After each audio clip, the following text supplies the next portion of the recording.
This lesson is on setting up automatic import policies. Now, as you can see, there's four different types of policies that you can set up. The first one here is for setting up the import options.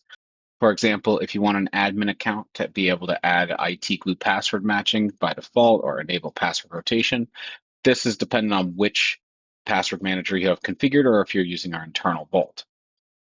End users, you can also set up their settings as well. So if you want it to automatically send welcome emails, enable self-serve, password sync, all of this can be configured for here for those import options. Now, the other part of this is going to be the actual import policy for the different types of accounts that we can pull in. For example, if we go to create an admin account policy for Active Directory in here, so we name it, let's just do something like test. You have the option to set this as the default import policy for all newly created customers. You can also go into here and add existing customers.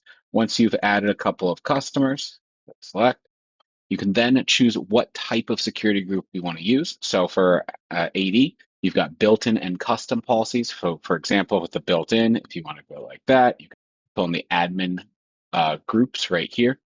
Then you just save whichever policy you're looking to do. If we wanted to do this, say for 365, same sort of deal.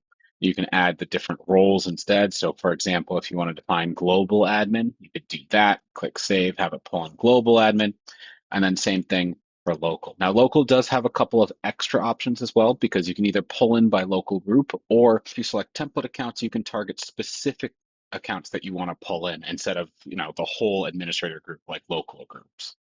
So first you would select what types of systems you want us to scan.